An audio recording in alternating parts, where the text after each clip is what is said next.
मूर्तीविना मंदिर असत नाही. तेव्हा मूर्ती कशा निर्माण झाल्या, का निर्माण झाल्या आणि किती प्रकारच्या, या सगळ्या गोष्टीचा विचार आपल्याला करता येतो. तो आपण मुकुलमुद्रेत करणार आहोत.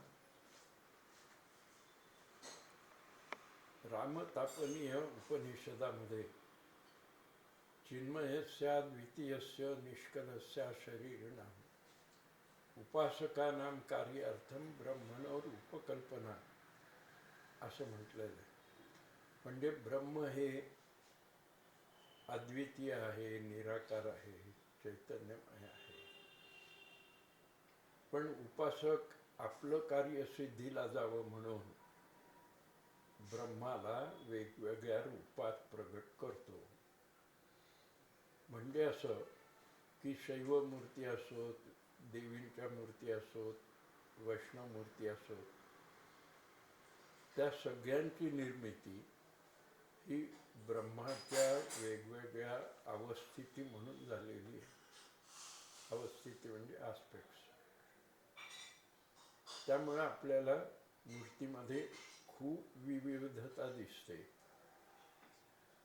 काही मंडळी 33 कोटी देव आहेत असं म्हणतात, तर ते 33 कोटी संख्येने नाही, प्रकाराने 33 कोटी म्हणजे प्रकार. त्या 33 प्रकारचे देव असतात, याची आपल्याला कल्पना यायला पाहिजे. मग आता एक शिव घेतला आपण की त्याच्या अनुग्रह मूर्ती असतात, संहार मूर्ती असतात, दक्षिणा मूर्ती असतात.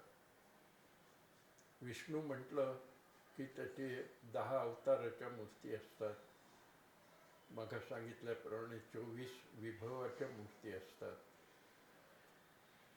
देवीच्या मूर्ती आहेत, त्यातल्या त्यात म्हणजे लक्ष्मी सरस्वती ठीक आहे, पण पार्वतीच्या मूर्ती अत्यंत वेगवेगळ्या प्रकारच्या असतात. ती दुर्गा म्हणून कधी येते, कधी महिषासुरमर्दिनी असते. त्या अशा प्रकाराने कधी गौरी असते. तर अशा प्रकाराने मूर्तीमध्ये उपयोगाच्या दृष्टीनं, भक्ताच्या दृष्टीनं वेगवेगळे प्रकार निर्माण झालेले असतात. त्यामुळे त्या मूर्ती कोणत्या आहेत हे आपल्याला समजून घेता आलं पाहिजे. त्याचा अर्थात शास्त्रच आहे. आणि मग मूर्तीतनं बिंबब्रह्माची एक कल्पना अत्यंत प्रगत अशा अवस्थेत निर्माण झालेली आहे. त्याच्या संबंधात आपल्याला विचार करता येईल. तर काय झालं की संकट विमोचन करणारा देव आहे ही कल्पना आपल्यामध्ये रुजलेली आहे. तेव्हा मग शिव अंधकासुराचा वध करतो, त्रिपुरांतकाचा वध करतो, गजासुराचा वध करतो. मग त्या प्रकाराने तशा मूर्ती निर्माण झाल्या. विष्णूच्या अर्थात एक प्रकाराने उत्क्रांती दाखवण्याकरता मत्स्य, कूर्म, वराह, नरसिंह अशा दशावताराच्या मूर्ती झाल्या. केशव, नारायण, माधव अशा मूर्ती झाल्या. त्या प्रत्येकाला वेगवेगळा अर्थ आहे आणि त्यांचं वेगवेगळं प्रयोजन आहे. वस्तुतः मूर्ती निर्माण झाल्या त्या ज्या प्रयोजनाकरता म्हणून मूर्तीची निर्मिती झाली ते प्रयोजन आपण लक्षात घ्यायला पाहिजे असतं. खरं म्हणजे मूर्तीच्या मागे हा उद्देश आहे. आता उदाहरण द्यायचं झालं तर तुम्हाला शक्ती प्राप्त करायची आहे, सामर्थ्य मिळवायचं आहे, तर तुम्ही कोणत्या देवाची उपासना करायची याचं शास्त्र आहे. म्हणजे एक तर तुम्ही महिषासुरमर्दिनीची उपासना करायची सामर्थ्यकर्ता म्हणून, किंवा शक्तीकर्ता म्हणून तुम्ही मारुतीची उपासना करायची. हे गृहीत तत्व आहे. आता असं पहा की शनिवारी मंडळी मारुतीच्या उपासनेची जास्त आहे, विशेषतः परीक्षा आल्यावर जास्त. त्याचा आणि मारुतीचा काय संबंध आहे? तर एक ठीक आहे, बुद्धिमत्तां वरिष्ठम असं आपण मारुतीला म्हटलंय, तो बुद्धी प्राप्त करून देतो आपल्याला. पण शनिवारी मारुतीची उपासना करण्याचा काय संबंध आहे? तर कारण त्याचं असं आहे की मारुतीच्या पायाखाली एक राक्षसी असते, काही वेळा राक्षसही असतो. ती राक्षसी जी असते तिचं नाव पनोती. पनोती म्हणजे साडेसाती. तेव्हा ज्याला साडेसाती आहे त्यांनी शनिवारी मारुतीची उपासना करायची, असा त्याचा अर्थ आहे.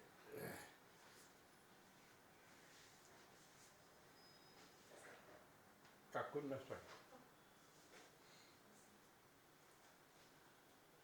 असा अर्थ आहे, पास होण्याकरता म्हणत नाही. छत्रपती शिवाजी महाराजांनी तुळजापूरच्या भवानीची उपासना केली, कारण सामर्थ्य प्राप्त करून घ्यायचं होतं.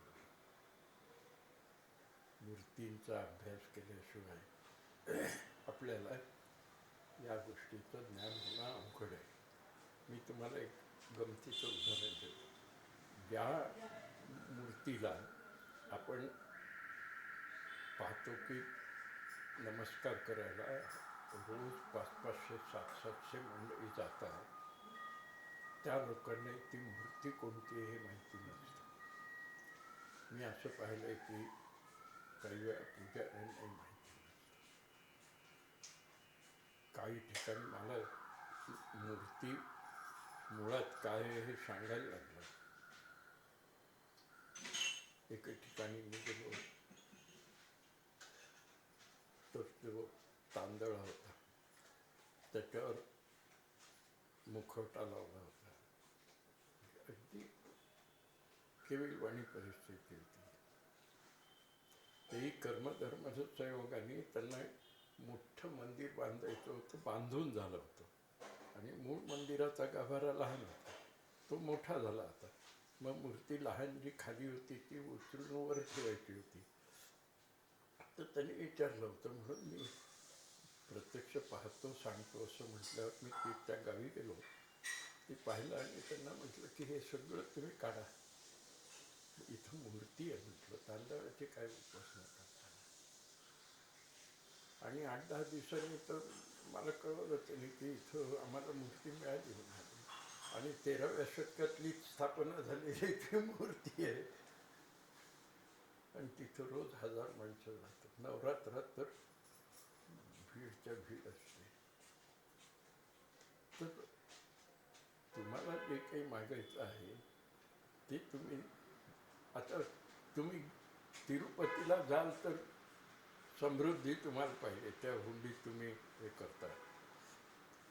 तर योग भोग वीर अभिचारक अशा 4 प्रकारच्या मूर्ती असतात. तर भोगमूर्ती म्हणजे की तुम्हाला समृद्धी, संपत्ती, सुख प्राप्त करून देते, त्याला भोगमूर्ती म्हणतात. तिरुपती बालाजीची ती मूर्ती आहे. वीरमूर्ती म्हणजे आत्ताच बोललो आपण की मारुतीची मूर्ती आहे, महिषासुरमर्दिनीची आहे, दुर्गेची आहे, त्या वीरमूर्ती झाल्या. आणि योगमूर्ती कोणती, तर विष्णू योगासनात बसलेला असतो. पण तुम्हाला एक गंमत सांगतो, पंढरपूरच्या पांडुरंगाची मूर्ती योगस्थानाची मूर्ती आहे. तुम्ही जर त्याचा बरोबर अभ्यास केला तर लक्षात येईल की हात कमरेवर आहे, म्हणजे हालत नाही. पाय समचरण आहेत, समचरण विटेवरी असंच म्हटलंय. पायाची हालचाल नाही, तो द्विभंगात त्रिभंगात असं काही उभा नाही आहे. मान, गळा आणि डोकं, छाती, मान आणि गळा डोकं एका ओळीत आहे पा. तर पतंजली असं म्हणतो योगश्चित्त वृत्ती निरोधा. तेव्हा योगात जर योग साधायचा असेल तर तुमची ठेवण अशी पाहिजे, हाताची पायाची हालचाल नको असायला पाहिजे. शिवाय तुमच्याजवळ शंख हे ज्ञानाचं प्रतीक आहे. आपण नापास होणाऱ्या मुलाला म्हणतो शंखोबा म्हणून, ते उपरोधाने म्हणत असतो. शंख हे ज्ञानाचं प्रतीक, कमळ पावित्र्याचं. तर ह्या सगळ्या गोष्टी ज्याच्याजवळ आहेत त्याला योग साधता येतो. आणि विठ्ठलाच्या मूर्तीबद्दल संतांनी खूप लिहिलं आहे. तर काही वेळा त्यांनी हरिहर म्हटलं आहे त्याला. काही ते त्याचं कारण असं आहे की संत हे पांडुरंगाच्या मूर्तीकडे भावचक्षुनी पाहतात. वारकरी समाजाची स्थापनाच मुळात अशी झाली, निर्मिती म्हणू आपण, अशी झाली की सगळ्यांनी यायचं एकत्र. या रे सान थोर असं म्हटलं. सगळ्यांनी एकत्र यायचं आणि उपासना करायची. तेव्हा मग त्याच्याकडे वैष्णव येतील, शैव येतील, शाक्त येतील. भावचक्षुनी पाहिल्याबरोबर आम्हाला ती हरिहराची मूर्ती वाटते. पण चर्मचक्षुनी तुम्ही पाहिलं तर ती तुम्हाला योगस्थानक मूर्ती, स्थानक म्हणजे उभं असणं, योगासनात उभी असलेली विष्णूची मूर्ती म्हणजे ती विठ्ठलाची मूर्ती, असं त्याचं खरं लक्षण आहे. आता हे मी सांगतो तर लोकांना पटणार नाहीच ना, साहजिक आहे. पण आमचे ज्ञानेश्वर माऊलीच सांगते, ऐसा हा योगीराजू तो विठ्ठल माझं उजू. हा योगीराज विठ्ठल आहे म्हणून मला आवडतो. उजू म्हणजे आवडणं. आणि आद्य शंकराचार्यांनी म्हटलेलंच आहे, महायोग पीठे तटे भीमरथ्याम वरम पुंडरीकाय धातु मनींद्रैः समागच्छ तिष्ठम समानंदकंदम परब्रह्मलिंगम भजे पांडुरंगम. तेव्हा ती मूर्ती तशी आहे हे आपल्याला कळतं. आता व्यवहारात फार गमतीची गोष्ट घडते, तुम्हाला सांगतो. जो मनुष्य तिरुपतीला जातो तो थोडं खिशात हात घालून भरपूर त्या हुंडीत ठेवतो. पांडुरंगाच्या दर्शनाला जातो तो खिशात हातही जात नाही. प्रत्यक्ष मी हे 50 वर्ष पाहत आलेलो आहे. आता ठेवायला लागलेत नाही असं नाही, पण ते योगाची मूर्ती म्हणून नाही. तर असा भेद होतो मूर्तींमध्ये. म्हणून ह्या मूर्ती आपल्याला समजून घेतल्या पाहिजे असतात. ते थोडंसं अभ्यासाचं अर्थात काम आहे. आता गणपतीच्या मूर्ती आहेत. एक आमचा फ्रेंच मित्र होता, त्यांनी भारतातल्या 2000 मूर्तींचा अभ्यास केला गणपतीच्या मूर्तीचा. आणि सारख्या म्हणून नाही, वेगवेगळ्या प्रकारच्या गणपतीच्या मूर्ती. मग तो महागणपती असेल, आणखी दुसऱ्या प्रकारचा गणपती असेल, सिद्धिविनायक असेल. सिद्धिविनायकामध्ये गोंधळ करतात लोक.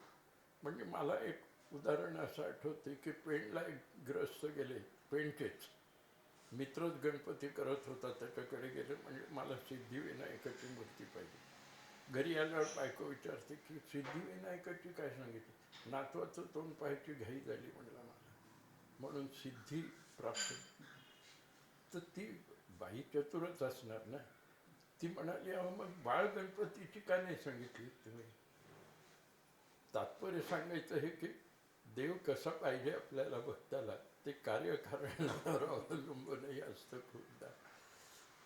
तर ती योगमूर्ती अशी. तर अशा मूर्तीचा अभ्यास गणपतीच्या बद्दल मी बोलत होतो. 2000 गणपती पाहिल्या. मी अनेक पाहिल्या. गणपतीच्या तांत्रिक गणपतीच्या काही मूर्ती असतात. तर एकाला उच्छिष्ट गणेश म्हणतात. तो वामाचारी असतो. म्हणजे मद मत्स्य मांस मुख सगळं असं त्याला अभिप्रेत असतं. आणि दुसरा समयाचारी असतो. ती समयाचारीची मूर्ती मला कर्मधर्मसंयोगाने भारतात एकुलती एक अशी मिळाली आणि ती कल्याणला आहे. तर ती मूर्ती 3 फूट उंचीची मूर्ती आहे. डोकं तुटलं आहे, हातातले आयुध नाही, पण पोट पाहिल्यावर आणि उंदीर पायाशी पाहिल्यावर ती गणपतीची हे कळतं. पण झालं काय, त्याच्या पाठीवर अगदी खालपर्यंत येणारी वेणी आहे. ती मूर्ती गणेशीची नाही, वैनायकाची नाही, तरी वेणी वेणी तिपेडी असते. आता मी त्या गणपतीला कुंडलिनी गणेश असं म्हटलं. एकुलते एक मूर्ती आहे. तुम्हाला शरीरातली कुंडली दाखवता येत नाही ना दगडात, म्हणून ती पाठीवर दाखवली. ती तिपेडी असते म्हणजे काय असते? सुषुम्ना, इडा आणि पिंगला. गणपती अथर्व शीर्षामध्ये काय म्हटलंय? त्वम मूलाधारसी तो नित्यम त्वम शक्तित्रयात्मका त्वम योगिनो ध्यायन्ति नित्यम. तुझी योगी नेहमी तुझं ध्यान करतात. ती पिढी आहे आणि मूलाधार आहे. ते मूलाधार म्हणजे अगदी काय म्हणू आपण, खालपासून वरपर्यंत, म्हणजे मूलाधार, स्वाधिष्ठान, मणिपूर, आज्ञा आणि सहस्रार, 7 अशी चक्र असतात.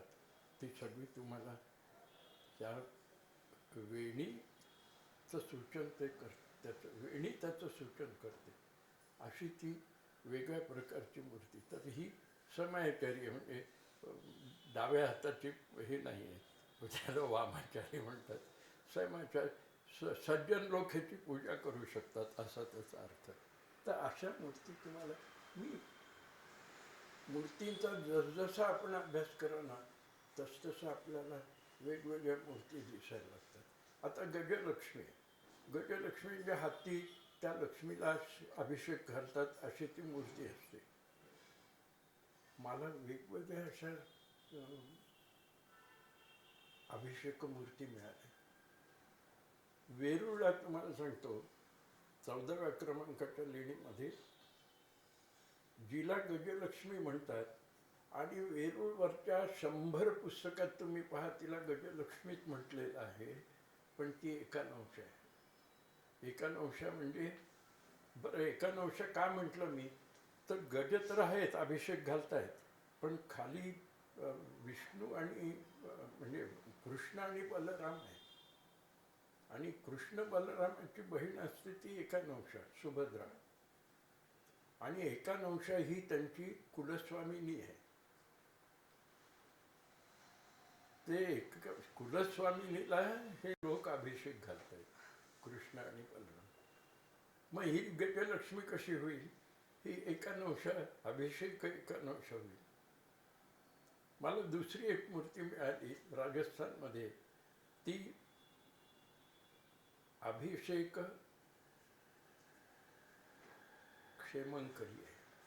क्षेमंकरी म्हणजे जिने देवाचं रक्षण केलं ती देवी, तिला अभिषेक घालतायत.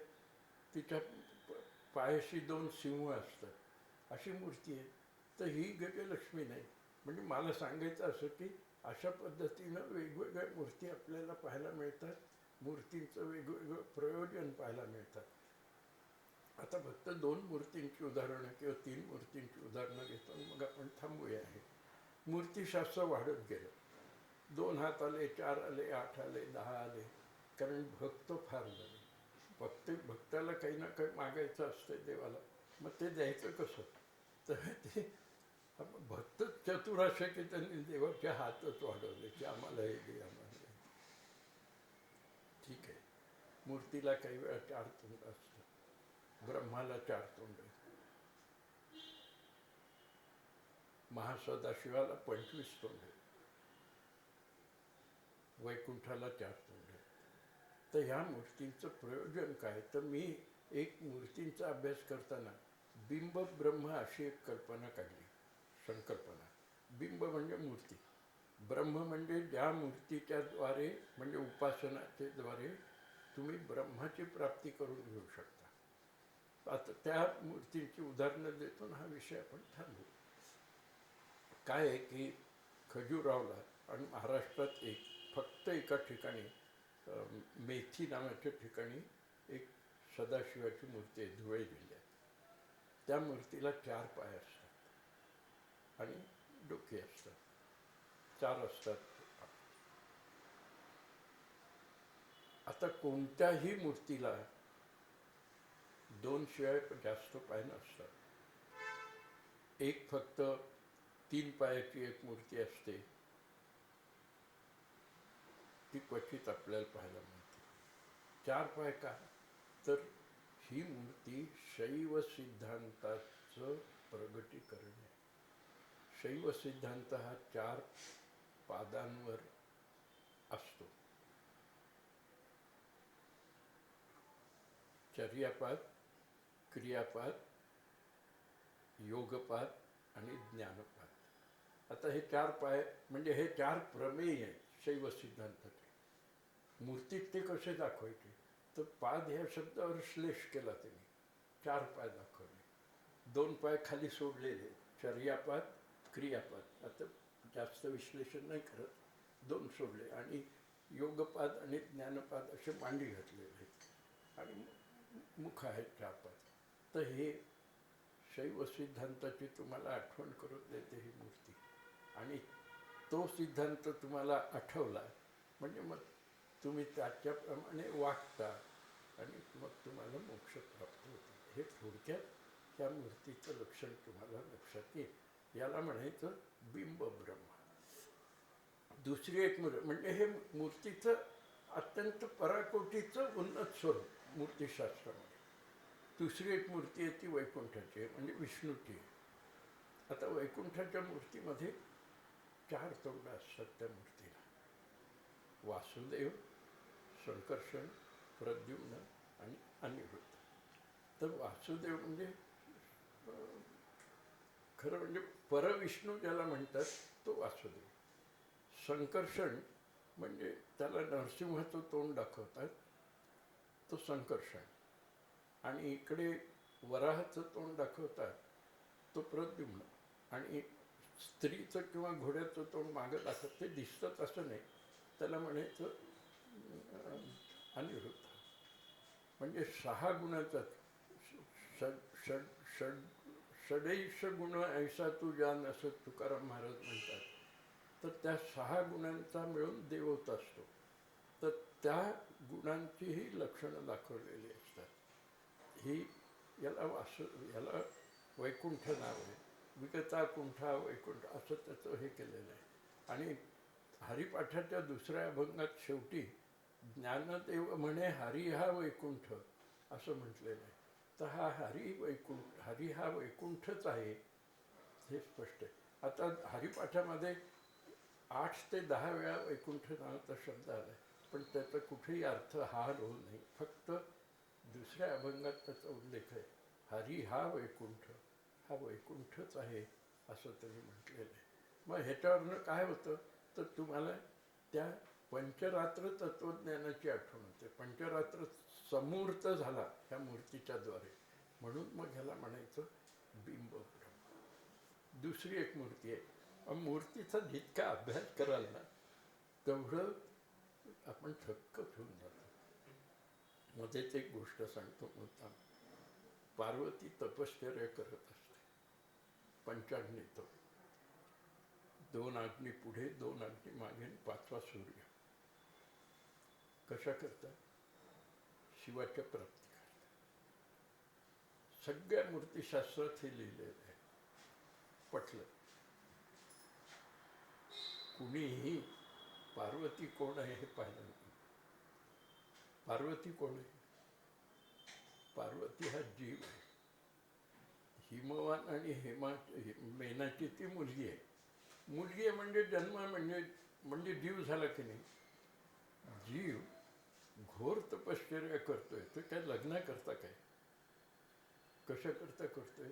तर शिवाच्या प्राप्ती करता करता. जीव शिवाच्या प्राप्ती करता तपश्चर्या करतो. कैलासमध्ये कल्याण सुंदर मूर्तीचं शिल्प आहे. काय आहे ते? तर पार्वतीने शिवाचा हात हातात घेतला लग्नाच्या वेळी. असं असतं का? वराने वधूचा हात हातात घ्यायचा. मग पार्वतीने हात हातात घेतल्याचं का सांगितलं? तर शी ऑप्टेन शिव. जीव ऑप्टेन शिव. जीवाला शिवाची प्राप्ती झाली. आपण म्हणतो ना आपल्या हातात आल्याशिवाय मी नाही सांगणार, तर ते हातात येणं झालं. आणि मग अर्धनारीश्वराची मूर्ती आहे. इथं जीव ब्रह्मैव नापरः. जीव हे ब्रह्मच आहे, दुसरं काही. असा अभ्यास मूर्तीचा आध्यात्मिक दृष्टीनं आपल्याला करता येतो. आणि ही जी शिवपार्वती ही अर्धनारीश्वराची मूर्ती आहे, ह्यालाही मी बिंब ब्रह्मच म्हणतो. का इथं तुम्हाला जीव आणि ब्रह्म शिव एक झाल्याचं तुमच्या लक्षात येतं.